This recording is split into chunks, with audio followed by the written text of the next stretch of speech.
죄라고 하는 것은 하나님이 싫어하시는 원수입니다.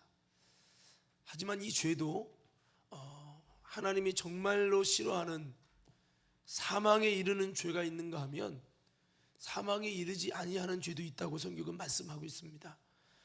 여러분, 우리가 오늘 나눌 우상숭배의 이 죄는 하나님이 정말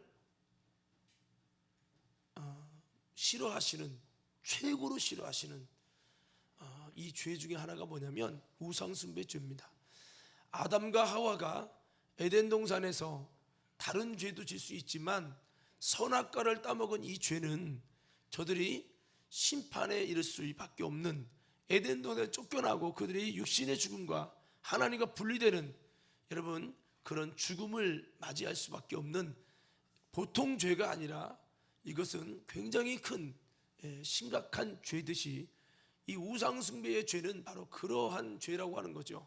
그래서 여러분, 우상숭배는 하나님이 최고로 싫어하는 원수임을 기억하면서 저와 여러분 모두가 우상숭배로 죄지어서 하나님의 원수로 여겨지 맞는 우리가 아니라 하나님의 사랑과 천대까지 은혜가 임할 수 있는 저와 여러분 모두가 되기를 주의 이름으로 축원합니다.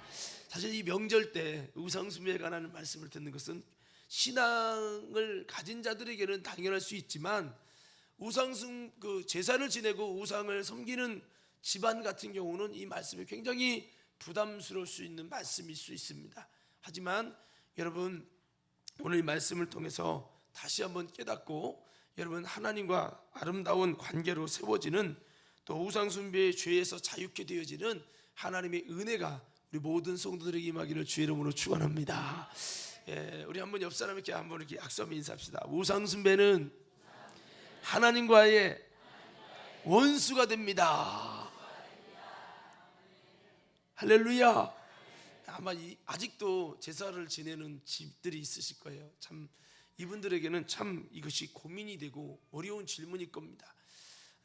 그렇지만은 여러분, 하나님께 기도하면서 지혜를 구해서서 하나님 앞에, 기드온이 부모님이 우상을 섬기는 제사장이었잖아요. 그렇지만 기드온은 끝까지 하나님만을 섬기고 신앙으로 이기고 승리한 것처럼 저와 여러분들이 그렇게 지혜를 구해서 끝까지 믿음을 지켜서 그 우상을 섬기는 가정 속에 믿음을 지켰던 기드온이 하나님의 은혜와 축복을 받은 것처럼 저와 여러분들 그런 은혜와 축복을 받을 수 있는 우리 모두가 되기를 간절히 소원합니다. 자, 오늘 보니까 오랜만에 얼굴을 뵙는 분들이 몇 분 계시네요. 이렇게 새신자들도 이렇게 오시고 오늘 너무 감사해요. 자, 우리 한번 그분들, 우리 보니까 오문배 성도님도 오셨고, 우리 또 이게 우리 이름이 생각이 안 나는데, 우리 파랑색 옷을 입은 우리 성도님도 오셨는데, 우리 새로 오신 분들 우리 한번 박수 한번 해주시죠. 감사합니다. 사실 새 신자가 아니라 미리 이제 교회를 다니신 분들이신데 이렇게 오랜만에 얼굴을 뵈는 것 같습니다. 밖에서 붕해를 하는 것 같아요. 예, 자, 오늘 이 우상숭배라고 하는 이 부분을 좀 나누려고 하는데요. 이 성경에서는 이 우상숭배에 관한 부분이 굉장히 아주 위험한 이 죄인데 우리 스스로는 이것이 그렇게 큰 죄로 여겨지지 않습니다. 별로 느껴지지 않거든요. 여러분, 뭐 살인죄라든지 간음죄는 굉장히 크게 느껴지는데 우상숭배죄는 별로 그렇게 크게 느껴지지 않는 죄이기 때문에 더 우리가 실수할 수 있는 아주 위험한 죄입니다. 여러분, 아담과 하와가 선악과를 먹었을 때 이것이 큰 죄로 여겨졌을까요? 뭐 과일 하나 먹었을 뿐인데 라고 하는 생각을 가졌을 수 있겠죠. 그러나 그것이 엄청난 여러분 큰 죄가 돼서 인류의 큰 사망이 이르게 됐습니다. 여러분, 이것처럼 우상숭배도 그런 죄거든요. 여러분, 성경의 말씀에 보니까 이 계시록의 말씀을 보면 우상숭배하는 자는 하나님의 나라를 유업으로 얻지 못하는 이런 엄청난 이 죄가 이 우상숭배의 죄라고 하는 겁니다. 그래서 우리가 느껴지는 것과 비교할 수 없을 만큼 우상숭배죄는 굉장히 큰 죄라고 하는 이것을 기억하면서 우리가 여러분 이 말씀을 좀 오늘 살펴보기 원합니다. 자, 여러분, 이스라엘의 먼저 우상숭배의 역사를 좀 살펴보기 원하는데, 하나님께서 이스라엘 백성들을 애굽에서 우상의 도시에서 끌어내시고 그 다음에 이제는 광야에 있을 때 하나님께서 이스라엘 백성들에게 하나님을 공경하고 섬길 수 있는 법을 주셨습니다. 그것이 바로 십계명입니다. 이 십계명은 하나님을 섬길 때 하나님이 어떤 분인지 모르잖아요. 그러니까 그 모르는 하나님을 최소한 이 정도는 지켜야 너희와 나와의 거래가 되고 관계가 되고 사귐이 된다 하셔서 하나님이 하나님을 섬기는 법을 1계명부터 4계명까지 이렇게 주셨습니다. 근데 우리가 잘 알다시피 출애굽기 20장의 1절부터 6절에 보면 하나님을 섬기는 첫 번째, 하나님을 섬길 때 최소한도 이것은 지켜줘라고 하는 이 말씀을 보면 그 첫째 계명이 뭐냐면 하나님 외에 다른 신을 섬기지 말라는, 즉 우상 숭배를 하면 안 된다는 이 말씀을 하나님을 섬기는 법에서 최소한 이거 하나는 이거부터 지켜야 된다라고, 하나님을 믿고 섬긴다면, 하나님을 공경하고 섬기는 신앙을 산다면 이거 첫 단추부터 잘 꿰기를 바란다고 주님이 말씀하셨습니다. 그래서 우리는 우상 숭배의 죄에 빠지지 않도록 하나님의 첫 계명부터, 신앙생활의 첫 단추부터 잘못 깨진다면 이 신앙은 하나님을 기쁘시게 하는 신앙이 아니라 여러분 하나님의 원수가 되는 신앙이 된다는 걸 기억하며 우상 숭배의 죄에 빠지지 않는 아름다운 믿음의 성도들 되기를 주의 이름으로 축원합니다. 자, 우리 20장 1절에서 6절 말씀을 다 같이 한번 한 목소리로 출애굽기 20장 1절부터 읽겠습니다. 시작.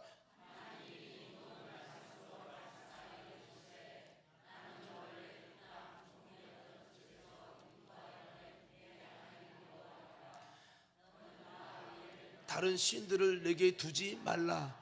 너를 위하여 새긴 우상을 만들지 말고 또 위로 하늘에 있는 것이나 아래로 땅에 있는 것이나 땅 아래 물속에 있는 것에 어떤 형상도 만들지 말며 그것들에게 절하지 말며 그것들을 섬기지 말라. 나 내 하나님 여호와는 질투하는 하나님인즉 나를 미워하는 자의 죄를 갚되 아버지로부터 아들에게로 3, 4대까지 이르게 하거니와 나를 사랑하고 내 계명을 지키는 자에게는 천대까지 은혜를 베푸느니라. 아멘. 여기 보면 하나님 외에 다른 신들을 섬기고 그 신에게 절하고 하는 것은 우상숭배인데, 이 우상숭배는 여러분 하나님이 미워하시는 것이고, 이렇게 하면 하나님은 그냥 두는 것이 아니라 3, 4대의 저주를 하시겠다고 하나님은 그렇게 이스라엘 백성들에게 말씀하고 있습니다. 그러나 하나님의 말씀을 지키고 우상 숭배하지 않고 하나님만을 잘 섬기는 법도를 지키는 자에게는 하나님께서 천대까지 복을 주시고, 천대까지 복을 주신다는 거예요. 은혜를 주신다는 거예요. 우상 숭배하지 말라 그러면 복을 주시겠다라고 주님은 약속하고 있어요.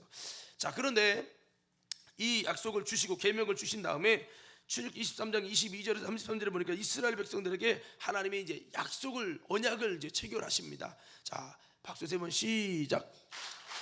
자, 벌써 주무시는 분들이 잤다가 내려간 분들이 있어요.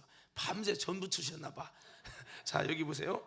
예, 이스라엘에게 주신 언약의 이 사건을 보면은요, 출애굽기 23장 22절에 보면 내가 그의 목소리를 잘 청정하고 내 모든 말대로 행하면, 언약을 잘 체결하면 내가 내 원수에게 원수가 되고 내 대적에게 대적이 될지라. 이제 계속 넘겨주세요. 내 사자가 내 앞서 가서 너를 아모리 사람과 헷 사람과 브리스 사람과 가나안 사람과 히위 사람과 여부스 사람에게로 인도하여 나는 그들을 끊으리니. 즉 여러분 그 가나안 족속에 들어가 가나안 땅에 들어가면 그들을 이기도록 하나님이 다 정리해 주시고 그들을 끊어 주셔서 내가 하나님의 그 가나안 땅에 잘 있을 수 있도록 은혜를 주겠다는 거죠. 24절에 보니까 너는 그들의 신을 경배하지 말며 섬기지 말며 그들의 행위를 본받지 말고 우상숭배 행위를 본받지 말고 그것들을 다 깨뜨리며 그들의 주상을 부수고, 우상숭배의 모든 이런 주상들을 부수라는 거죠. 자, 25절에 내 하나님 여호와를 섬기라. 그리하면 여호와가 너희의 양식과 물에 복을 내리고, 물질의 복이죠. 너희 중에서 병을 제하리니, 여러분 건강의 복입니다. 내 나라에 낙태하는 자가 없고 임신하지 못하는 자가 없을 것이라. 여러분 이것은 출산의 복이죠. 내가 너의 날수를 채우리라. 이것은 장수의 복입니다. 내가 내 위엄을 내 앞서 보내어 내가 이를 곳의 모든 백성을 물리치고 내 모든 원수들이 내게 등을 돌려 도망하게 할 것이며. 여러분 전쟁에서 이기고 승리하는 이김의 복을 주신다는 거죠. 자, 28절에 내가 왕보를 내 앞에 보내리니 그 벌이 히위 족속과 가나안 족속과 헷 족속을 내 앞에서 쫓아내리라. 큰 벌을 통해서 여러분 그 족속들을, 내가 무서워하고 두려워하는 족속들을 몰아내게 해주시겠다라고 하는 것입니다. 29절에 그러나 그 땅이 황폐하게 되므로 들짐승이 번성하여 너희를 해할까 하여 1년 안에는 그들을 내 앞에서 쫓아내지 아니하고, 다른 요소 들짐승 때문에 일부러 그 여러분 힘 있는 나라들을 일부러 빨리 내쫓지 않는다는 거죠. 자, 30절 내가 번성하여 그 땅을 기업으로 얻을 때까지 내가 그들을 내 앞에 조금씩 쫓아내리라. 조금씩 쫓아내서 하나님은 그 가나안 땅을 잘 누리도록 은혜를 주시겠다, 이렇게 말씀하고 있어요. 우리 좀만 더 한번 보십시다. 우리 31절부터 좀만 33절까지 좀 더 읽어요. 시작.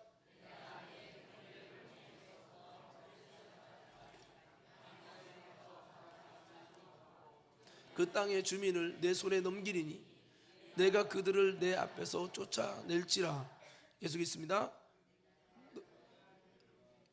왜 준비 안 됐어요?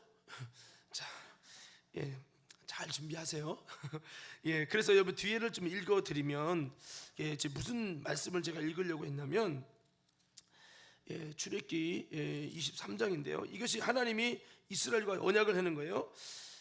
32절의 중요한 부분인데 23장 32절에 보면 너는 그들과 그들의 신과 언약하지 말라.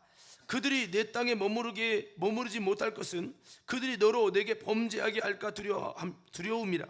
내가 그 신을 섬기면 그것이 너의 올무가 되리라. 그것이 너의 올무가 되리라. 할렐루야. 우상 숭배에 대해서 이렇게 말씀하고 있어요.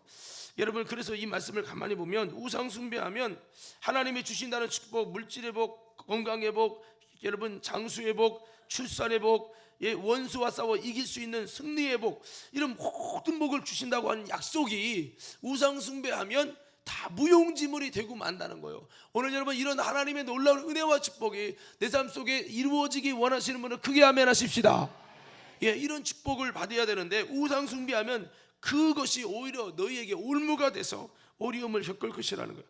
이렇게 주님이 약속해서 이스라엘 백성이 하나님과 약속을 했습니다. 그래서 그렇게 하기로, 하나님만 섬기로 했는데 막상 모세가 시내산에 올라가서 40일 동안 하나님과 대면하고 내려올 때 오랫동안 40일 동안 내려오지 않으니까 이스라엘 백성들이 하나님을 배반하고 여러분 우상을 여러분 섬기게 되는 장면이 출애굽기 32장 1절 14절의 말씀입니다. 우리 출애굽기 32장 1절 14절 말씀을 다 같이 한번 스크린 보시면서 함께 합독하도록 하겠습니다. 출애굽기 32장 자 1절에서 14절 시작.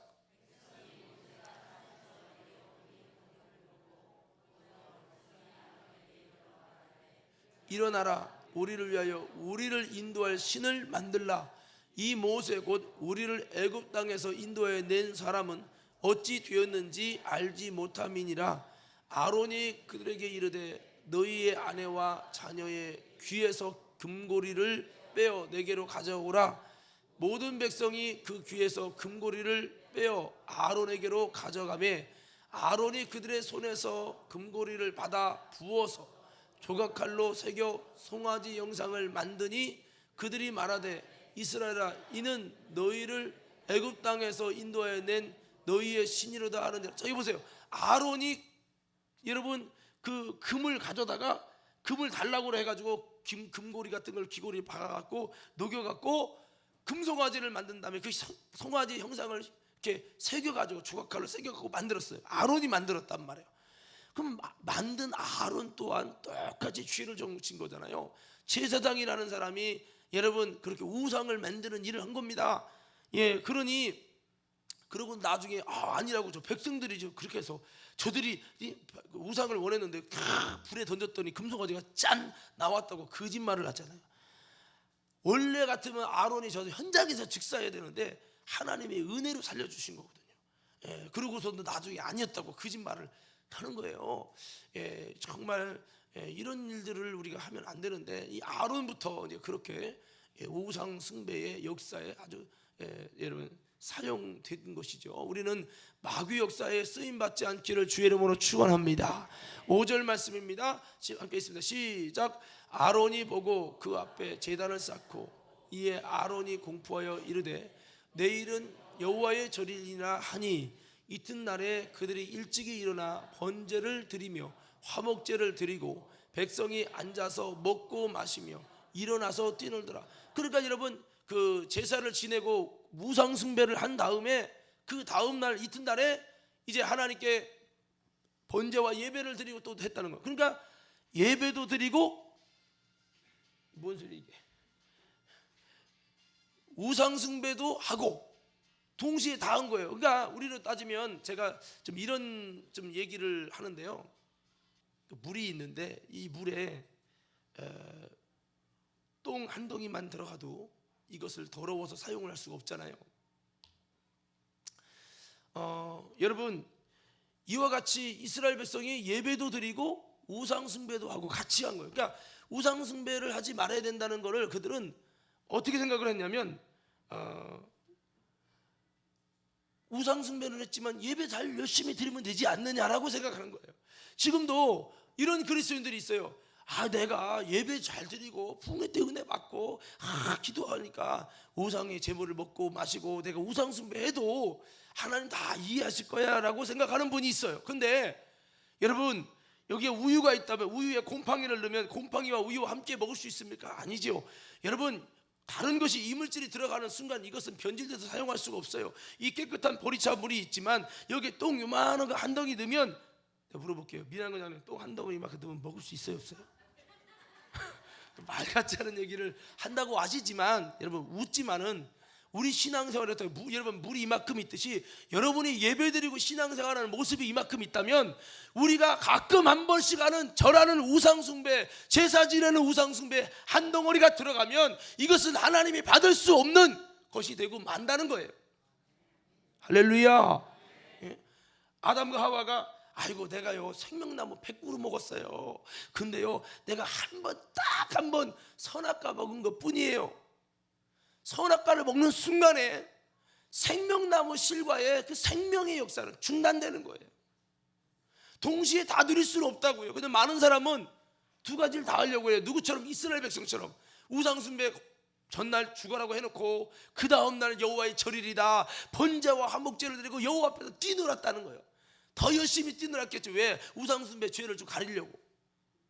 이게 우상숭배의 역사라는 거예요. 오늘 우리는 두 가지를 동시에 할 수 없다라는 것을 기억하며 여러분 우상숭배를 하지 않는 아름다운 믿음의 성도들로 세워지기를 주의 이름으로 축원합니다. 그래서 이렇게 하고 여러분 조금 더 읽을 거예요. 우리 7절부터 한번 읽겠습니다. 자, 우상숭배를 한 사람들에 대한 하나님의 반응입니다. 7절 있습니다. 시작.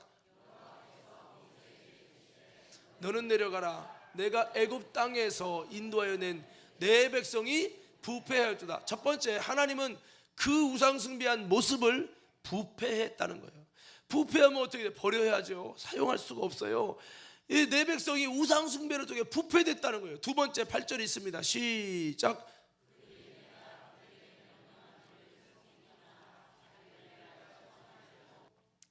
여러분 우상숭배는 하나님의 명령한 길을 속히 떠난 길이라는 거예요. 오늘 저와 여러분들은 우상숭배를 회개하고 돌아온다면 하나님을 떠났던 길에서 하나님께로 돌아오는 참된 회개임을 믿으시기 바랍니다. 우상숭배 하나님의 명령한 길을 속히 떠나는 거예요. 계속 있습니다. 그것을부터 시작. 그것을 예배하며 그것에게 제물을 드리며 말하기를 이스라엘아 이는 너희를 애굽 땅에서 인도하여 낸 너희 신이라 하였도다. 계속 있습니다. 여호와께서 또 모세에게 이르시되 내가 이 백성을 보니 목이 뻣뻣한 백성이라. 세 번째는 목이 뻣뻣한 백성이라는 거예요. 목이 곧은 백성이라는 거죠. 자, 여러분, 10절 말씀을 보겠습니다. 이들에 대한 결론입니다. 시작. 그런즉 내가 하는 대로 두라. 내가 그들에게 진노하여 그들을 진멸하고 너를 큰 나라가 되게 하리라. 아멘. 자, 여러분 보세요. 하나님께서 그들에게 어떻게 한다는 거예요? 진노하겠다는 거예요. 진노. 그래서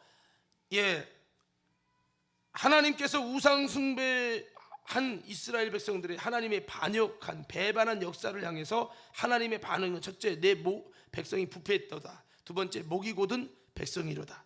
세 번째는 여러분 하나님을 멀리 떠났다. 라고 이렇게 여기시는 거예요. 그거에 대한 결론이 뭐냐? 저들을 진노하여 진멸하겠다는 거예요. 예, 우상 숭배에 대한 결론은 하나님이 진노하고 진멸하는 결과를 초래한다는 거죠. 그래서 여러분, 이것 때문에 아브라함이 하나님께 막 기도합니다. 하나님 살려달라고, 저들 불쌍히 여겨달라고. 만약에 하나님이 지금 저들을 진노해서 진멸해서 없애버리면 하나님이 저들을 애굽에서 건졌다가 가나안까지 가는데 가나안까지 이끌어낼 능력이 없어서 포기한 거라고 그렇게 사람들이 욕할 겁니다. 하나님 저들을 불쌍히 여겨달라고, 차라리 나를 생명책에서 지우실지언정 저들을 구원해달라고 목숨을 걸고 중보할 때 하나님이 불쌍히 여겨주시고 그들을 용서해 주시고 기회를 주신 거거든. 그러나 우상 숭배자를 향한 하나님의 반응은 이와 같이 심판과 저주를 받을 수밖에 없는 것이 여러분 바로 우상 숭배에 대한 결론입니다. 그래서 우리는 어떤 삶을 살아야 되느냐? 이런 여러분 우상 숭배는 결국에 하나님이 진노하여 진멸하는 결과를 초래하기 때문에 우리는 어떻든 우상 숭배를 통해 하나님이 진노하시고 싶어하는 그런 마음이 들지 않도록 우상 숭배를 피하고 우상 숭배하지 않는 우리 모든 과림교회 성도들로 세워지기를 주님의 이름으로 축원합니다. 다시 한번 이렇게 한번 옆 사람 좌우스럽게 인사하세요. 손을 한번 잡고 얼굴 쳐다보면서 웃으면서 이야기하세요. 우상 숭배하면 큰일 납니다. 할렐루야. 자, 그렇습니다. 우리가 좀 건너뛰어서 여호수아 24장 14절에서 25절에 보면 여호수아를 통한 하나님을 섬기는 법에 대한 말씀이 나오는데, 여러분 여기 보면은 여호수아가 이스라엘 백성이 말합니다. 애굽에서 있었던 이스라엘 백성들이기 때문에 우상 숭배의 기질이 있어요. 애굽이라는 나라는 다신론이에요. 다신론이라는 것은 이 신도 섬기고 저 신도 섬기고 저 신도 섬기고, 이것이 다신론이. 이런 습성이 있기 때문에 이스라엘 백성이 애굽에서 400년 동안 있으면서 애굽의 습성이 길들여진 거예요. 우상 숭배의 다신론이 길들여진 거예요. 그러다 보니까 나도 모르게 하나님도 섬기고 다른 신도 섬기고 바알도 섬기고, 이게 자연스럽게 나오는 거죠. 그러니까 여호수아가 뭐라고 합니까? 여러분, 여호수아가 이렇게 말을 하는 거죠. 이제는 여호와를 경외하며 온전함과 진실함으로 그를 섬겨라. 너희의 조상들이 강 저쪽과 애굽에서 섬기던 신들을 지워버리고 여호와만을 섬겨라. 그러면서 25절에 말씀합니다. 만일 여호와를 섬기는 것이 너희에게 좋지 않게 보이거든 너희 조상들이 강 저쪽에서 섬기던 신들이든지 또는 너희가 거주하는 땅에 있는 아모리 족속의 신들이든지 너희가 섬길 자를 오늘 택하라. 하나님만 섬길 건지 우상을 섬기며 애굽 사람들처럼 살 건지. 오늘 15절이 있기까지는 1절부터는 하나님이 이스라엘에게 얼마나 많은 은혜를 주시고 하나님이 함께 하시는 은총을 주셨는지를 쭉 설명한 다음에 여호수아는 말하는 거예요. 나와 우리 가족은 여호와를 섬길 테니 너희들도 섬길 자를 택하라. 이방 신들을 섬길 거냐, 너희에게 이렇게 은혜를 주신 하나님을 섬길 거냐, 택하라는 거예요. 할렐루야. 그러니까 이스라엘 백성이 뭐라고 했을까요? 당연히 우리에게 은혜를 주신 여호와를 택해야죠 라고 여호와를 택합니다. 여호와를 택했더니 여호수아가 말합니다. 우리 한번 뒤에 넘겨줘 보세요. 쭉 넘겨주면은 뒤에 무슨 말씀이 나오냐면, 여호수아에서 보면 이스라엘 백성들이 정말로 하나님만을 섬기겠다고 여러분 그렇게 다짐을 하는데, 여호수아가 이렇게 말을 하는 거예요. 야, 너희들 그렇게 하나님 섬긴다고 하는데 너희들은 하나님 못 섬겨. 여러분 19절 말씀이 한번 띄워주세요. 19절입니다 시작.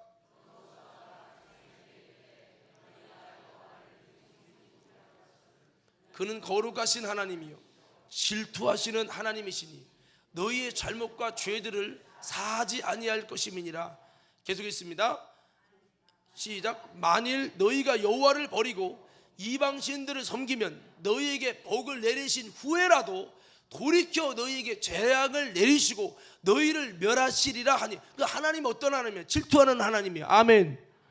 하나님은 그냥 무조건 좋은 천사표가 아니에요. 하나님은요, 내가 이런 표현을 써요. 일부 예배 나온 분에게 이렇게 얘기했는데, 하나님도 마찬가지예요. 여러분, 우상숭배는 하나님과 나와의 관계 속에서 바람을 피는 남편과 아내 관계에 바람을 피는 거와 똑같은 거예요. 그렇기 때문에 여러분, 하나님이 무조건 천사표처럼 하나님이 무조건 사랑이 다 용서하시고, 다 물론 회개하는 자는 용서하지만 우상 숭배에도 하나님이 그냥 넘어가는 게 아니라 우상 숭배하면 복을 내리신 후에라도 다시 돌이켜 재앙을 내리시는 하나님이시오. 우리가 이 하나님을 알아야 된다는 거예요. 근데 많은 사람은 하나님 사랑이요, 내가 못던 죄를 다 그냥 용서하시고, 내가 우상 숭배해도 하나님 다 용서하시고. 여러분, 하나님을 오해하면 안 돼요. 그래서 여호수아가, 하나님을 아는 여호수아가, 너희가 여호와를 못 섬긴다. 왜? 너희들은 우상 숭배 기질이기 때문에 조금만 시간 지나면 하나님만 섬긴다고 하고 또 우상 섬길 거 내가 안다. 그러면 하나님이 돌이켜서 복이 아니라 저주를 내리실 거기 때문에 너희들 차라리 어설프게 믿으려면 믿지 마 라고 하면서 여호수아가 이스라엘 백성에게 이렇게 이야기를 한 거예요. 하나님은 질투하는 하나님이다. 그러니까 이스라엘 백성이 아닙니다, 진짜 하나님만 섬기고 우상을 섬기지 않겠다고 그렇게 결단합니다. 그래서 거기서 여호수아와 이스라엘 백성과 언약을 맺고 여러분께 약속을, 계약을 맺게 되거든요. 여러분, 성경은 이렇게 말씀하고 있습니다. 사사기에 보면 이스라엘 백성이 여호수아랑 언약을 맺고, 여호수아와 언약을 맺을 때 이 장로들과 그 백성들은 여호수아를 통해 하나님의 살아계신 역사를 경험한 자들이에요. 그렇기 때문에 사사기에서는 뭐라고 말씀하고 있냐면, 저들이 하나님을 경험한 그 세대들은, 그 언약을 맺은 세대들은 다 하나님만 섬기고 우상 숭배하지 아니하고, 그러나 하나님의 살아계신 역사를 경험하지 않은 그 후세대들, 아무리 하나님만 섬겨라, 우상 섬기면 안 된다, 가나안 땅에서 우상 섬기면 그들이 너희에게 올무가 될 것이라고 아무리 가르치고 이야기해도 하나님의 살아계심을 만나지 못했던 그 후세대들은요, 싹 다 우상 숭배를 하고 만다고 말았다고 성경은 말씀하고 있습니다. 사사기 2장 6절에서 15절입니다. 우리 다 같이 한번 읽겠습니다. 시작.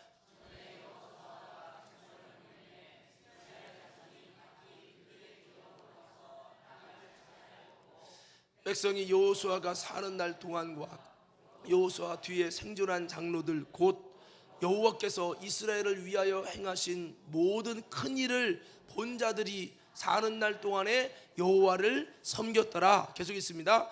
여호와의 종 눈의 아들 여호수아가 110세의 죽음에 무리가 그의 기업의 경내 에브라임 산지가 가스산 북쪽 딥낫 헤레스에 장사하였고, 그 세대의 사람도 다 그 조상들에게 돌아갔고, 그 후에 일어난 다른 세대는 여호와를 알지 못하며 여호와께서 이스라엘을 위하여 행하신 일도 알지 못하였더라. 계속했습니다. 이스라엘 자손이 여호와의 목전에 악을 행하여 바알들을 섬기며 애굽 땅에서 그들을 인도하여 내신 그들의 조상들의 하나님 여호와를 버리고 다른 신들, 곧 그들의 주위에 있는 백성의 신들을 따라 그들에게 절하여 여호와를 진노하시게 하였으되, 계속 있습니다. 곧 그들이 여호와를 버리고 바알과 아스다롯을 섬겼으므로 진노하사 노력하는 자 손에 넘겨주사 그들이 노력을 당하게 하시며, 또 주위에 있는 모든 대적의 손에 팔아 넘기심에 그들이 다시는 대적을 당치 못하여. 자 보세요, 여러분, 아까 그랬잖아요. 하나님만을 섬기면 하나님이 여러분 물질의 복을 주시고 건강의 복을 주고 장수의 복을 주고 어떤 대적이든지 이기고 승리할 수 있는 이김의 복을 주시고, 그렇게 약속했는데, 만일 여호와를 섬기지 않고 우상 숭배하면 그들이 너희의 올무가 되리라고 하더니 사사기에 가나안 땅에 들어왔어요. 그러나 여호수아를 통해 하나님의 살아계신 큰 역사를 본 체험자들은, 경험자들은 끝까지 그 말씀을 따라 하나님만을 섬기는 일에 성공했는데, 문제는 그 후세대들이 하나님을 알지 못하고 하나님을 경험하지 못한 후세대들이 너 하나님만 섬겨, 너 하나님만 섬겨 이렇게 이야기를 아무리 전해줘도 그들이 결국에는 우상 숭배를 한 거죠. 우상 숭배를 한 결과 어떻게 됐습니까? 그들이 대적과 싸워서 늘 이기게 하신 하나님의 역사가, 하나님의 축복이 싹 사라진 거예요. 그러니까 여러분, 대적의 손에 팔아 넘기고 그들이 대적에게 당하고 어려움을 겪게 되는 고난의 삶이 시작된 거예요. 그래서 사사기는 하나님만을 섬기는 게 아니라 우상 숭배 때문에 수많은 어려움과 고통의 삶이 가나안 축복의 땅에서도 계속되었다는 것이 이 사사기의 역사인 거예요. 오늘 사랑하는 믿음의 성도 여러분, 우리들은 다시 한번 우상 숭배 때문에 우리 인생이 어려움을 겪지 않는 저와 여러분 되기를 주의 이름으로 축원합니다. 예, 조금만 더 읽어봐요. 15절 있습니다. 15절 2장 15절 시작.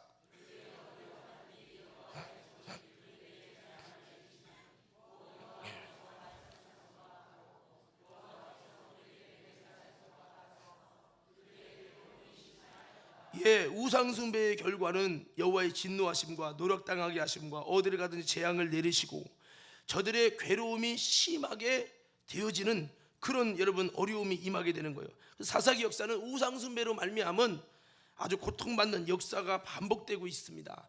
여러분, 우리는 정말로 이런 고통받는 역사가 계속 반복되지 않도록 우상을 끊고 하나님만을 잘 섬겨서 현대까지 은혜가 부어지는 저와 여러분의 가정과 가문들 되기를 주님의 이름으로 축원합니다. 자, 성경을 보니까요, 여러분, 우상숭배의 역사는 하나님의 축복이 없고 어려움과 고난이 계속되는데, 여러분, 우리나라도 그랬어요. 여러분, 우상을 많이 섬겼잖아요. 물 떠다 놓고 빌고 산신령께 빌고, 그리고 여러분, 우리가 지금 이제 추석 명절을 다가오는데 이 통일 신라 시대 때 여러분 농사 짓는 벼농사를 장려하기 위해서 여러분 이제 여러분 그 추석이 이제 시작이 됐는데, 여러분 통일 신라 시대 때는 전국이 여러분 불교를 섬겼잖아요. 불교를 믿었단 말이에요. 그때도 이 나라가 참 보릿고개를 해결하지 못하고 어려움을 겪었어요. 그리고 또 다시 조선 시대가 왔죠. 조선 시대는 불교가 아니라 유교로서 여러분 그렇게 했단 말이에요. 그런데 여러분, 그래서 유교 때 여러분 부모를 잘 공경해야 된다, 더 나가서 돌아가신 부모에게도 공경해야 된다 해가지고 제사가 생긴 거예요. 죽은 자에게 지내는 제사가. 그렇게 여러분 제사를 지냈는데, 우리나라가 그래도 보릿고개 여러분 찢어지게 가난한 이 고난은 계속 대물림이 됐어요. 그래서 우리나라가 늘 말하는 게 언제가 돼야 이 보릿고개를 지나가나, 보릿고개 지나 그랬단 말이에요. 여러분, 근데 잘 생각해 보세요. 우리나라가 보릿고개를 언제 넘어섰습니까? 언제부터 찢어지게 가난한 나라가 아니라 축복의 나라가 됐습니까? 우상숭배에서 예수님을 섬김으로 변화된 시점. 할렐루야. 우리나라가 일제 치하 때문에 어려움을 겪고 그 어려움에서 해결받기 위해서 미국이나 여러분 정말 유럽의 그 나라들의 도움을 줬죠. 그러고 나서 얼마 안 돼서 또다시 여러분 6.25 동란을 맞았는데, 6.25 때 여러분 정말로 더 서구의 여러분 도움을 받고 구제를 받으면서 이 대한민국에 더 많이 기독교가 정말 꽃피고 자라나게 되면서 교회가 들어오고 기독교가 들어오면서 신기한 것은 대한민국이 정말 세계의 10위 안에 들어가는 경제국가가 된 줄로 믿으시기 바랍니다. 근데 잘 생각해 보세요. 서구가 들어와서 다 잘 된 거야. 그렇지 않습니다. 여러분, 서구 문물, 미국 문물이 들어왔던 필리핀이나 우리보다 훨씬 잘 살았던 나라들, 우리보다 못 살고 있어요. 여러분, 전 세계적으로 전쟁을 만난 180 정도 개국의 그 민족들 중에 여러분 지금 50년이 지난 다음에, 전쟁 후 50년 지난 다음에 대한민국처럼 잘 사는 나라가 된 것은 전 세계적으로 단 한 명, 대한민국뿐이요. 이게 우연입니까? 우연이 아니죠. 여러분, 예수님을 섬기고 우상숭배가 끊어지고, 옛날에는 참 여러분 그런 거 많이 지냈잖아요. 요즘 많이 없어졌죠. 여러분 그 대한민국이 건립됐을 때 전에 말씀드렸습니다만, 이승만 대통령이 그 눈물 젖은 그 성경책 위에 손을 얹으면서 대한민국이 건립이 되고, 이 대한민국을 어떻게 세울까? 진짜 찢어지게 가는 보릿고개를 넘어가고 이 병과 질병에서 좀 해방받을 수 있는 나라가 됐으면 좋겠다. 어떻게 세워야 될까? 정말 이런 고민하는 건데, 하나님이 지혜를 주셔서 이 대한민국을 세워지는데, 여러분 대한민국은 성경 위에, 기독교 위에, 신앙 위에, 믿음 위에 세워지고, 그렇게 해서 여러분 초창기에 세워질 때, 여러분 내가 늘 말하지만, 여러분 그 대한민국이 설립될 때 절반 이상이 예수 믿는 장로님이고 목사님이셨어요. 기도 속에서 세워진 나라. 할렐루야. 그래서 하나님이 기독교 정신으로 은혜 받고 성령 받아서 세워진 나라였기 때문에, 그때 당시 문화부 장관이나 이런 사람들을 통해서 우상숭배하는 이런 것들을 많이 없앴어요, 우리나라에. 그러면서 우상숭배의 문화가 많이 없어지고 그곳에 여러분 십자가가 세워지고, 할렐루야. 이렇게 되면서 대한민국이 이렇게 퍼져나가면 축복을 받았단 말이죠. 여러분 잘 생각해 보면서 우리는 이스라엘의 역사를 가만히 보면, 우상 숭배 때문에 많은 어려움을 겪은 이스라엘을 볼 수 있습니다. 그러나 우상에서 떠나서 하나님 말씀을 따르면 하나님께서 이스라엘에게 엄청난 은혜를 주셨고 축복을 주셨습니다. 그래서 솔로몬이 잘 될 때는 하나님만 섬길 때 잘 됐지만, 솔로몬이 타락 속에 우상 숭배할 때 결국 이스라엘이 반으로 쪼개지면서 열왕기 시대가 고통과 비극의 삶이 시작되지요. 그래서 우리는 이런 모든 것을 보면서 우리는 우상 숭배는 하나님의 원수요, 하나님의 저주를 받을 수밖에 없다는 걸 기억하며 어떻든 우상 숭배를 이기는 믿음의 성도들 되기를 주님의 이름으로 축원합니다. 자, 제가 여러분 우상 숭배는 하면 여러분들이 하나님의 원수다 외쳐보는 거 주먹을 치시고, 자, 여기 보세요. 우상 숭배는 저를 보고 좀 제대로 좀 한번 해보세요. 다시 한번, 우상 숭배는 한번 배에 좀 한번 힘을 주시고 하나님의 원수다 한번 외치는 거예요. 우상 숭배는 아멘. 자, 여러분, 그렇습니다. 오늘 이제 말씀을 좀 더 스피드 있게 이제 전진하도록 하겠습니다. 자, 오늘날에 여러분 우상 숭배는 어떠하느냐? 이 이방인의 이 제사를 향해서 영성의 대가요, 성령의 수많은 은사를 가지고, 또 무엇보다도 이방인의 선교사였기 때문에 여러분 이방인들이 하는 것을 무조건 무시하거나 그렇게 하지 않는, 정말 이방인에 대해 굉장히 관대했던 사도 바울, 영성의 대가인 사도 바울은 영분별을 가지고 영적 세계를 넘나드는 사도 바울이 이방인이 하는 것들 무조건 못하게 하지 말고 예수님 안에서 먹는 것도 자유로워졌다라고 이야기했던 그 사도 바울, 여러분 할례 받는 것도 받지 않아도 마음의 할례만 받으면 안 받아도 된다고 외쳤던 이 사도 바울이 영적으로 분별하면서 우상 숭배, 즉 여러분 제사 지내는 것에 대해서 이렇게 말씀을 하고 있습니다. 고린도서 10장 20절 말씀을 우리 다 같이 한 목소리로 우리 다 같이 읽도록 하겠습니다. 고린도전서 10장 20절입니다. 시작.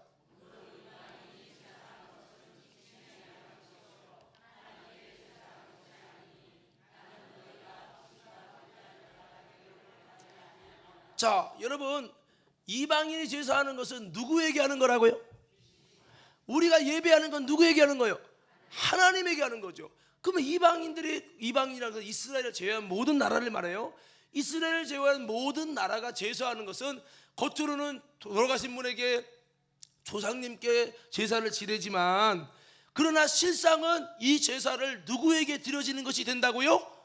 귀신에게 드려진다고요. 그리고 이 제사 지내는 것은 귀신과 교제하는 것이 된다고. 예배는 하나님과 교제라면 제사는 귀신과 교제하는 일이 된다는 거예요. 이것을 말한 것은 여러분 사도 바울, 영적인 대가요, 너무나도 이 영적 세계를 잘 아는 사도 바울이 이방인의 제사를 향해서 말씀한 거예요. 그러므로 우리들은 우리가 이 이스라엘 백성들의 과거의 모습만 아니라 지금 현대를 살아가는 저와 여러분들이 이런 여러분 이방인의 제사하는, 죽은 자에게 제사하는 이것이 우상 숭배임을 기억하면서 우리는 귀신과 교제하고 귀신에게 제사하는 자가 되지 않는 저와 여러분 되기를 주의 이름으로 축원합니다.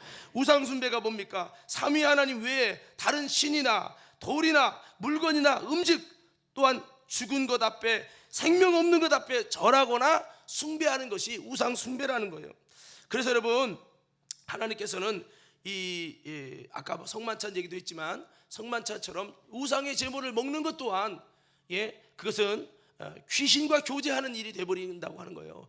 우상의 제물을 먹는 것은 귀신의 상에 참여하는 것이라고 사도 바울은 말씀하고 있습니다. 자, 시편 106편 28절 29절 말씀 다 같이 한번 읽어보겠습니다. 시편 106편 28절 29절, 죽은 자에게 여러분 제사 드리는 음식을 먹는 것이 이것도 우상 숭배에 해당되는지 한번 다 같이 읽을 거예요. 시작.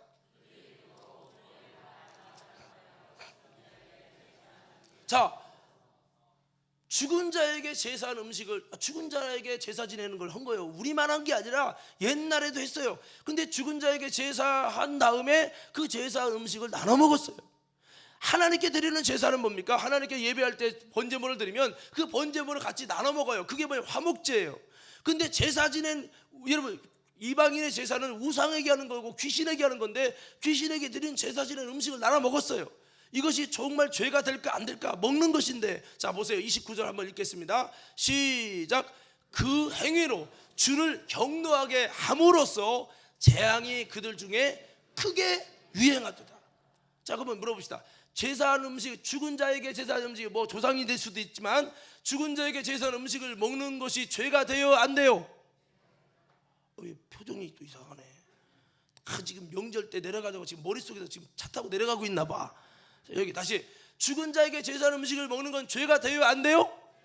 예, 이것 때문에 주님이 경로에서 재앙이 유행했다는 거예요. 예, 고린도전서에서도요, 예, 여러분 그렇게 말씀하고 있습니다. 떡이 하나요 많은 우리가 한 몸이니 이는 우리가 다 한 떡에 참여함이라. 육신을 따라 난 이스라엘을 보라. 제물을 먹는 자들이 제단에 참여하는 자들이 아니냐. 귀신에게 드린 제사 드린 이방인의 제사의 제물을 먹는 자가 제단에 참여하는 자가 아니라는 거예요. 그런즉 내가 무엇을 말하느냐. 우상의 제물은 무엇이며 우상은 무엇이라 하느냐. 대저 이방인의 제사하는 것은 귀신에게 하는 것이요 하나님께 제사하는 것이 아니니 나는 너희가 귀신과 교제하는 자가 되기를 원치 아니하노라. 너희가 주의 산과 귀신의 잔을 겸하여 마시지 못하고 주의 상과 귀신의 상에 겸하여 참여치 못하리라. 그러면 우리가 주를 누여하시게 하겠느냐. 우리가 주보다 강한 자냐. 이렇게 말씀을 하고 있어요. 성도 여러분, 예, 우상의 제물을 먹는 것 또한 이것이 큰 우상 숭배 죄에 해당된다는 걸 기억하며 우리는 다시 한번 우상 숭배를 하나님의 원수임을 기억하시기를 주의 이름으로 축원합니다. 오늘 이 말씀이 명절을 지내서 집안이 제사를 지내는데 굉장히 부담이 될 수 있을 거예요. 하지만 여러분 잘 이겨야 합니다. 왜냐, 이것이 별거 아닌 것 같지만 굉장히 큰 거예요. 우리 어떤 마음으로는 에휴 절 좀 하고 하나님께 와서 기도하고 회개하면 되지 뭐 이런 생각을 가질 수 있을 거예요. 여러분 결코 그렇게 쉬운 문제가 아닙니다. 우상 숭배는요. 자, 우리 계시록 21장 7절 8절 우리 다 같이 한번 읽어보겠습니다. 자, 여러분, 다 알고 있어도요, 알고 있는 분이 있다 할지라도 우리 말씀을 다시 되새겨야 돼요. 언제 우리 삶 속에 이런 일들이 벌어질지 몰라요. 자, 21장 7절 8절 한번 보겠습니다. 시작.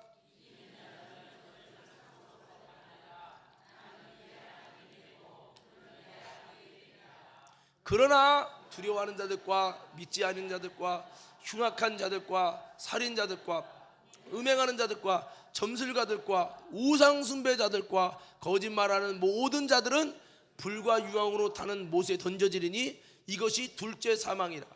예, 우상 숭배를 하면 성령 받고 은혜 받고 거듭나도 그 사람은 불과 유황으로 타는 못에 던져져서 지옥에 간다는 거예요. 인정하시면 아멘 합시다.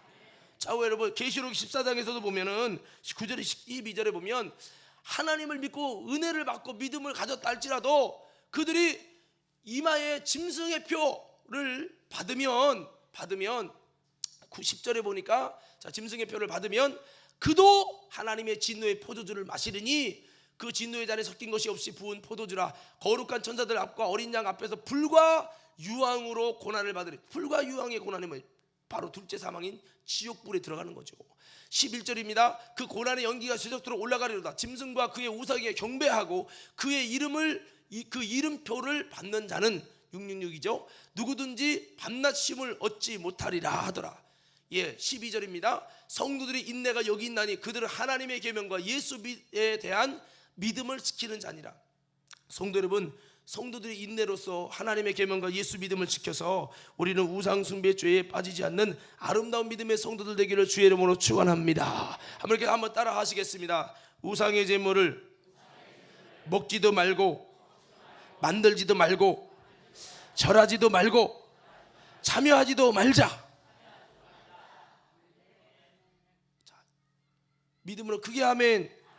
여러분, 왜냐하면 여러분 영혼이 하나님의 천대까지 은혜의 복을 받기 위해서 그렇게 하셔야 됩니다. 제가 여러분 박효진 장로님이라는 분이 있어요. 여러분 이제 이분이 지금 뭐 집회도 굉장히 많이 다니시고 아시는 분은 아실 거예요. 우리 장로님도 아실지 모르겠는데 교도소 쪽에 여러분 그 집회 많이 하고 이분 아마 얼굴 유튜브에서 보신 분은 다 보셨을 거예요. 굉장히 유명한 분이시고 집회도 많이 다니시는 분이고요. 그러신데요. 이 박효진 장로님의 간증을 제가 하늘 가는 사형수 아실 거예요. 이 장로님의 간증글을 좀 읽어드릴 테니까 잘 보세요. 자, 읽어드릴게요. 잘 들으세요. 졸지 마시고. 그날 나는 평소에 가까이 지내던 믿음의 동역자 한 사람과 밤늦도록 기도하다가 집으로 돌아오고 있었다. 새벽 1시를 넘긴 무렵이었다. 텅 빈 도로 한 중앙을 같이 걸어오던 우리는 하나님의 역사에 대한 간증으로 시간 가는 줄 모를 정도로 은혜에 푹 빠져 있었다. 그런데 옹기도마, 즉 이 말은 옛날에 옹기를 굽던 동네라서 이름을 그렇게 붙여진 것입니다. 옹기도마 앞을 지나쳐 오는 순간에 썩는다는 말로 표현할 수 없는 독한 냄새가 코를 찔렀다. 지금까지 맡아보지 못했던 엄청난 악취였다. 마치 세상의 모든 더러운 것들을 한 장소에 모아놓고 태우는 듯했다. 동역자와 내가 눈이 마주쳤다. 순간적인 무언의 교감, 옹기도마 안에 틀림없이 무슨 일이 벌어지고 있다. 가봅시다 해서 같이 간 겁니다. 옹기도마 안으로 들어갈수록 독한 냄새를 한층 더 코를 찔렀다. 사냥개처럼 냄새를 따라 걸어 들어가는 우리 눈앞에 있고 환하게 불이 켜진 집이 나타났다. 활짝 열린 대문, 환한 전등불 아래 대청에서 분주히 움직이는 사람들을 보니 제사 지내는 집이 분명했다. 더 가까이 가볼까요? 예, 그럽시다. 사람들은 빨랫줄을 풀어 마당에 늘어놓고 이 귀신이 들어오다가 빨랫줄에 걸리지 않게 하려고 빨랫줄을 풀어 마당에 늘어놓는다고 그래요. 제사상 앞에서 절을 하고 있었다. 제사상 위에는 갖가지 제물들이 진설되어 있었고 제사상 중앙에는 시방과 함께 돌아가신 네 분이 이 사진들이 놓여 있었다. 다소 긴장하며 다시 한번 대청 안을 살펴본 순간 나는 그때까지 귀신이나 악령을 추상적인 개념으로만 받아들이고 있었다. 선과 악이라는 개념에 익숙해져 있었으므로 영적 존재도 동일한 범주에 국한시켜 생각해 왔던 것이다. 그런데 우리 눈앞에서는 기상천외한 광경이 벌어지고 있었다. 지금부터 기술하는 내용은 나의 개인적인 체험이므로 신학적인 논쟁거리나 오해거리가 없기를 바란다고 이렇게 덧붙였습니다.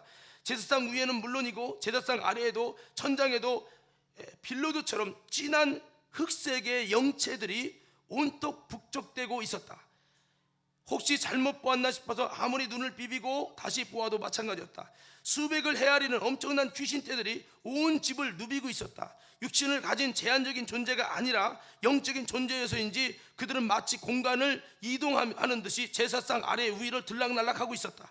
그들은 흡사 여름날 강물 속에 숱한 피라미드 떼들처럼 한꺼번에 무리를 지어 종횡으로 방향을 바꾸어가면서 사람들의 몸속까지 들어갔다가 나갔다가 들락거렸다. 수백 개의 떼거리들이 사람의 입으로 한꺼번에 들어가서 그의 온몸을 휘젓고 다니다가 옆구리로 빠져나오질 않나. 다시 제사상 위로 올라가서 제물들을 밟아대면서 춤추다가 허공을 빙글빙글 맴돌질 않나. 가히 말로 표현할 수 없는 귀한 광경이었다. 그러나 정작 내가 놀란 것은 아무리 눈을 씻고 봐도 찾아볼 수 없었던 오늘의 주인공인 제사상의 그 사진의 그 영이 보이지 않는다는 것이었다. 보기에도 섬뜩한 귀신들만 헤아릴 수 없을 만큼 많이 북적대고 있을 뿐 정작 제사를 받는 돌아가신 조상님들의 얼굴의 영혼들이 어디에도 없었다. 그 순간 내 속에 거하시는 성령께서 나의 마음을 활짝 열어주셨다. 지금 내가 보는 것이 바로 사단의 실체이며 귀신의 실상이다. 인간의 영은 육신을 떠나면 하나님의 나라에 임하시는 그날까지는 임의로 이 세상에 들락거릴 수가 없다. 영계에 들어간 인간의 영이 제삿날이라고 외출하여서 제사상 앞에 찾아온다는 것은 인간의 상상일 뿐 아버지도 할아버지도 그 윗대 조상들도 죽는 순간에 하나님의 판단을 받아서 낙원과 음부로 구분되어 들어간다. 제삿날에 후손들이 벌려놓은 이 제사상에는 조상의 영이 찾아오는 것이 아니라 지금 내 눈에 보이는 저 더러운 귀신들이 대신 몰려들어서 무지한 인간의 영혼과 육신을 더럽히는 것이다. 그러므로 하나님께 드리는 제사 외엔 그 어느 제사라도 귀신들의 놀이터요 인간을 더럽히는 사탄의 유임을 알라. 할렐루야. 짧은 시간에 내 마음이 정리되고 있었다. 성령님의 놀라운 가르치심에 나는 식은땀이 흐르며 전율했다. 그랬구나. 내가 전혀 하나님을 알지 못했던 그때에도 하나님은 나를 살펴보시며 나를 사랑하셔서 저 더러운 제사 자리에 참석하지 못하도록 해주셨구나 하면서 이분이 감탄했던 이 간증의 내용을 보면서 어떤 분이 그러더라고요. 이거를 보면서 아이고 목사님 이거 진짜 신학적으로 문제없는 간증이에요. 그래서 박효진 장로 쳐봐요. 인터넷 쳐봐요. 이분이 어떤 분인가. 하늘 가는 사형수로 참 유명한 이분. 그리고 여러분 이것은 영적인 세계에서도 옳은 것이 누가복음 16장에 보면은 여러분 이 부자가 나사로를 명해서 우리 집에 내려가서 구원받지 못한 저들을, 돈만 아는 저들, 천국과 지옥이 있다는 것을 알지 못하는 저들에게 죽은 자가 살아나가서 전도하면 그들이 회개하고 돌아올 겁니다. 그러니까 아브라함이 뭐라고 합니까? 나와 너 사이에는 큰 구렁이 껴있어 내가 갈 수 없다, 외출할 수 없다는 거예요. 죽은 영혼이 도저히 외출해서 내려갈 수 없고, 이 땅에 있는 제사장이든 이 땅에 있는 전도자들, 하나님의 모세와 선지자들, 전도자를 통해 들어야 되고, 그들을 통해서만 구원받을 수 있다고 말씀을 하셨어요. 여러분, 자 여기 보세요. 이제 말씀은 이제 마무리할 건데, 여기 보세요. 여러분, 우리가 이제 명절이 다가오면 이제 제사도 지내고 이렇게 차례를 지내고 하는데, 이때 차례 때 받는 것은 조상님들이 받는 게 아니고, 실제 그 조상들은 천국 갈 사람은 낙원, 지옥 갈 사람은 음부, 둘째 하나로 딱 갈라지는 순간, 죽는 순간에 그 영혼이 벌써 여러분 둘째 하나 갈라지는 거예요. 그 영혼이 못 올라가서 돈다는 건 유교가 말하는 거고, 그래서 49제 보면 49주일 동안 못 올라갔으니까 49 제사를 돼서 올라가게 한다는 거 아니에요. 사무제가 뭡니까? 3일 동안 뭐 여러분 그 잘 올라가도록 점검하냐고 하는 게 사무제 아닙니까? 이거는 불신자들이 하는 거고, 죽은 사람의 영혼이 못 올라가서 귀신이 된다는 건 유교에서 말하는 귀신이고, 성경이 말하는 귀신은 루시퍼와 마귀 사단을 여러분 쫓은 타락한 천사들이 인간을 질병으로, 여러분 여러 가지 불통으로 괴롭히는 이 아주 안 좋은 요소, 안 좋은 이 존재들이 타락한 천사요, 그들이 바로 귀신이라는 거예요. 그러므로 귀신을 숭배한다, 귀신을 모신다, 이것은요 겉으로는 조상님들을 모신다는 거지만 실상은 귀신을 섬기는, 타락한 영을 섬기는 바로 하나님을 배신하는 우상 숭배가 된다는 걸 기억하며, 우리는요 하나님만을 섬길 수 있는 믿음의 성도들로 세워지기를 주의 이름으로 축원합니다. 그래서 조상신을 섬기는 것은 마음의 효심은 좋지만 절대로 그 조상이 와서 제사를 받고 그렇지 못한다는 거예요. 자, 말씀은 마무리합니다. 우리 속에 뭐 이런 제사에 지내는 우상만 있는 게 아니라 숨어있는 우상이 있는데, 첫째는 육신입니다. 한번 따라해보세요. 육신. 최고의 우상이 사실 육신이 되어가고 있는 거예요. 여러분 육이 왕이야. 내가 하나님처럼. 마귀는 그렇게 만들어가고 있습니다. 하지만 우리는 떡보다는 말씀을 지지하며 이 육신보다는 영을 우선하는 신앙이 돼서, 신앙생활의 우선순위가 이 육신이 돼서, 그렇게 여러분 하나님 앞에서 이 육신이 왕이 돼서 우상숭배에 빠지지 말고, 우리는 이 육신을 여러분 하나님의 영혼의 때를 위해 잘 사용해서 나도 모르게 육신이 우상이 되어지는, 숨어있는 우상에게 속지 않는 저와 여러분들이 되기를 주의 이름으로 축원합니다. 육신뿐만 있는 게 아니라 돈이 우상이 되어가고 있어요. 돈이 하나님 자리에 앉으려고 합니다. 돈이 앉으려는 게 아니라 인간이 그 자리에 앉히는 거죠. 우리가 여러분 사용하는 이 돈은 도구고 수단이지 하나님처럼 그놈에게 지배당하고 끌려가면 안 된다는 겁니다. 신앙생활의 방해꾼이 어쩌면 돈이 된다는 거예요. 돈을 사랑하는 것이 일만하게 뿌리가 된다고 했습니다. 그러나 많은 사람이 이 돈을 사모하고 좀 더 벌어야지, 좀 더 벌어야지, 소유의 넉넉함을 위해서 여러분 이 돈이 우상이 돼서 결국엔 돈 때문에 여러분 우상 숭배되고 망하는 자들이 있어요. 부자 청년도 더 많은 것을 창고를 지어서 하려고 하다가 그것 때문에 구원에 이르지 못하고, 여러분 낙타가 바늘 꾸며 들어올 만큼 어려울 만큼 그 부자가 구원받기 어렵다고 하셨어요. 우리는 돈이 우상이 되지 않도록 하고 우리는 힘써야 되는 겁니다. 그럴 때 여러분 거짓 믿음이 아니라 참 믿음이 되는 겁니다. 하나님과 재물을 겸하여 섬기지 않는 저와 여러분 되기를 주의 이름으로 축원합니다. 그리고 세상 문화, 세상과 벗된 자는 하나님의 원수라고 했어요. 하나님의 원수가 우상숭배만 원수가 아니라, 여러분 야고보서 4장 4절로 10절 말씀을 보니까 세상과 벗된 자여 하나님과 원수됨을 알지 못하느뇨. 자, 박수 세 번 시작. 자, 여기 보세요. 이제 마지막 말씀인데, 세상과 벗된 것이 하나님과 원수됨이라고 했어요. 근데 우리는 이것이 하나님과 원수되는 우상숭배라는 것을 알지 못하고 자꾸 세상과 너무 가까워지는 거죠. 우리에게 최고의 가치는 세상이 아니라 예수님이 되시길 바랍니다. 성경 속에 신령하고 영원한 가치, 여러분 이것을 우리는 예수님으로 두고 부자처럼 썩어질 가치에 여러분 투자하고 그러지 말고 다시 한번 하나님의 영원한 가치를 바라볼 수 있어야 되겠습니다. 골로새 3장 5절에는 탐심은 우상 숭배라고 말씀하고 있지요. 바로 우리가 이 탐심을 갖고 자꾸 탐심으로 점점 더 커지는 것이, 예수 믿으면서도 이 탐심에 붙들리는 것이 우상 숭배라고 성경은 말씀하고 있습니다. 한번 따라서 탐심은 우상 숭배니라. 그래서 우리는 하나님보다 더 사랑하는 우상을 만드는 일이 되지 않도록, 탐심 때문에 예수보다 귀한 것이 너무 많아지는 인생이 되면 이 사람은 동일하게 내가 제사장에 절은 안 했지만 돈이 우상이 되고 탐심이 우상이 되고, 여러분 정말 내 자신이 우상이 되고, 여러분 세상의 명예와 성공이 우상이 돼서 숨어있는 우상에게 망하는 자들이 되지 않도록 힘써서 우리는요, 어떻든 우상숭배는 하나님의 원수임을 기억하며, 우리 우상숭배 때문에 신앙생활 열심히 했는데, 제가 그러잖아요, 물이 깨끗해요. 근데 여기다 똥 한 덩이만 살짝만 넣으면 그 물을 사용할 수 없듯이, 내가 신앙생활로 예배하고 중생하고 봉사가 잘했는데 우상숭배라는 더러운 하나님의 원수가 들어가서 하나님의 받기에 합당할 수 없는 모습이 된다면 이 얼마나 불편한 진실입니까? 오늘 사랑하는 과림교회 성도 여러분, 이곳에 나온 모든 여러분, 어떻든 여러분 우리는 우상숭배하지 않는 성도들이 되길 바랍니다. 여러분 삶의 현장이 너무 어렵다는 거 압니다. 이제 당장 가면 제사상에 지금 음식편을 붙이고 만들어야 되는 분들도 있을 거예요. 여러분에게 부담을 주기 위해서라기보다는, 여러분 세상의 법에서는 그게 강하지만 하나님 나라의 법에서는 이거보다 더 중요한 것은 내 영혼이 구원받는 것이요, 목숨 걸고 우상숭배는 피해야 된다는 것을 강력하게 여러분에게 말씀을 드립니다. 할렐루야. 우리 옆 사람이 다시 이렇게 인사하세요. 우상숭배는 절대로 안 됩니다. 다시 한번, 절도 안 됩니다. 우상의 재물 먹는 것도 안 됩니다. 절은 산 사람끼리 절하는 세배하는 건 괜찮은데, 죽은 것 내가 만약에 드럼신이시여 저러면 이 우상숭배요.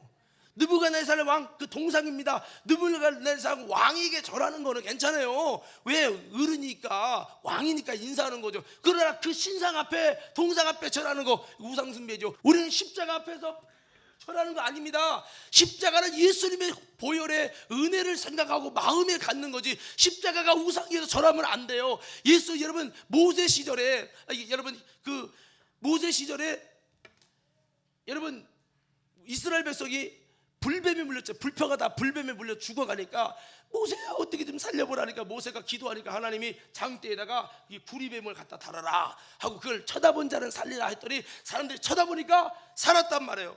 그래가지고 여기 이 장대를 바라보면서 그들이 하나님을 찾고 했는데, 문제는 뭐냐? 시간이 지나면서 이것이 우상이 되어버린 거야.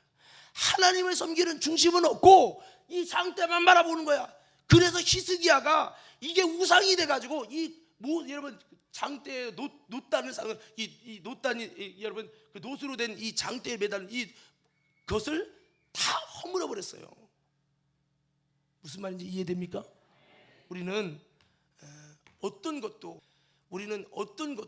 우상이 아니라 우리가 섬길 신은 우리 삼위일체 하나님밖에 없다. 이 중심을 잘 새기셔서, 여러분 제가 이렇게 하는 것은 혹시라도 여러분 우상숭배 죄지면 큰일 납니다. 아멘. 제일 많이 넘어지는 사람, 장례식장 가서 죽은 자에게 절하지 말라니까. 장례식 여러분 입관 다 한 다음에 그 염하는 사람이 천주교 염하죠, 불교 염하죠, 유교식 염하죠, 기독식 염하는데 헷갈리는 거야. 그러니까 뭐냐, 다 염하고, 자 우리 가족들 우리 아버님께 절 하면 다, 예수 믿어도 다 해, 다 넘어가. 여기서 내가 그 염하는 분한테 얘기했어요. 전에 교회 있을 때, 우리 교회에서 기독교식 할 때 절대 죽은 분에게 절시키지 마세요. 연구차 갈 때 시체 넣고 시신 넣고, 자 우리 아버님 가십니다, 일동절. 그걸 왜 시키는 거예요? 도대체 죽은 자에게 누구에게 절하지 말라고 했는데, 그거나 성묘 가서 절하는 건 똑같은 거예요. 여러분 이제 이해가 되십니까? 그럼 만약에 그게 상관없다면, 아니 성묘가 뭔 죄요? 성묘가 뭔 죄냐니까요. 죽은 자에게 제사 지내고 죽은 자에게 절하고, 우리는 산 자에게만 절하시고. 할렐루야. 내가 맨날 마이크를 향해서 절을 하면 이거는 우상숭배가 돼요. 그래서 우리는 아무쪼록 우상숭배를 이기고 승리하는 우리 과림교회 성도들 되기를 주의 이름으로 축원합니다.